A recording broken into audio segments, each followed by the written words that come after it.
Well, I'm Morwin, and I'm a solo indie developer.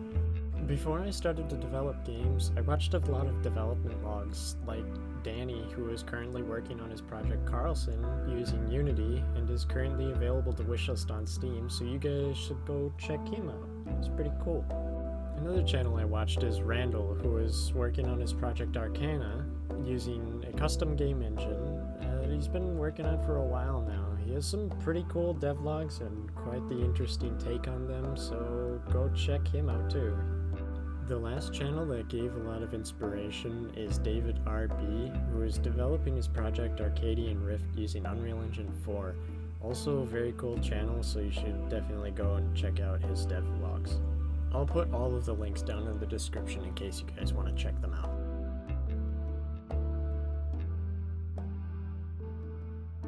I've been working with Unreal Engine for quite some time now, but before I started game development, I tried programming with various different programming languages such as Java, C++, C#, but I always struggled with the traditional lines of code, and that's when I discovered the power of Unreal Engine's blueprint system. It's a super powerful tool and has helped me in programming, and it is what I use for most of my projects. I've worked on a bunch of projects using Unreal Engine and some with Unity, but I've kind of gravitated towards Unreal Engine. My first project was a game where an AI would chase you and you'd have to collect capsules before the AI got to you. I was really into the Slender games at this time. I had watched a lot of tutorial videos and threw together a bunch of throwaway projects before I started on my main project, which I called Ace Breakout. It was a single-player top-down shooter. The camera would follow the player and they'd use their mouse to aim. The concept was simple. You're just put into an underground facility and had to survive a constant spawning of enemies for as long as possible. Killing an enemy would give points, and then you could use those points and spend them in the shop in the main menu to buy more weapons. I eventually stopped working on this project and then later rebuilt it, but I'll get back to that later. A while after, my next project was called Snit. I don't really remember why I decided to call it Snit in all honesty, but it's its name. It was a single-player first-person shooter. I decided I wanted to take a whack at first-person games, and I wasn't the most comfortable at making them at the time.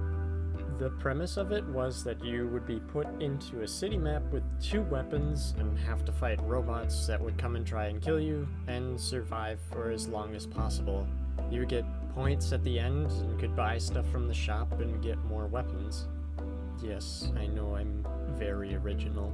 I'm probably gonna regret this, but I'll put a link down in the description to where you can go download it. At this point, I had learned so much from small little projects that I had worked on the side that I wanted to expand my horizons. I was never really good at networking, and I still struggle with it today, but I wanted to try and make a multiplayer project. I went into the project with basic knowledge of how replication works, but no idea how to make it in Unreal Engine. So after about 2 days, I had a basic understanding of how it worked and got a simple point capture system done and tested it with some friends. I started to work on it more, adding another weapon. Then I added a few pickups and a fireball weapon pickup that I'm super proud of.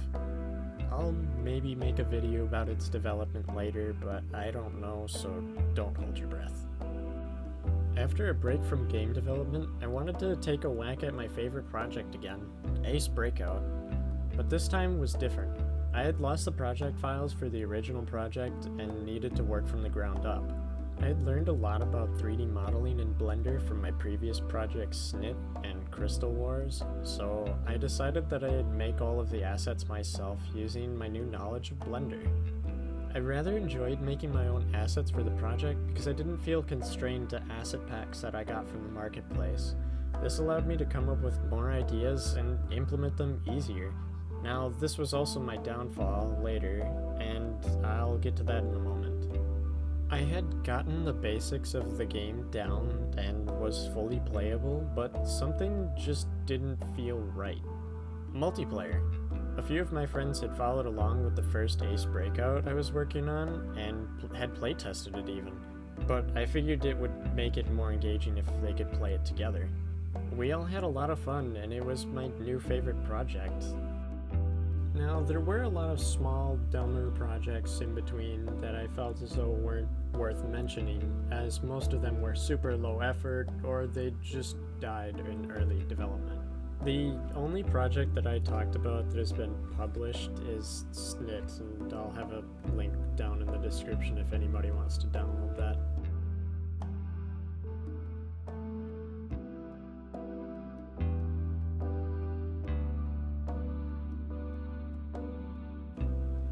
Now, throughout my time developing games, I have encountered an issue that I wish to overcome.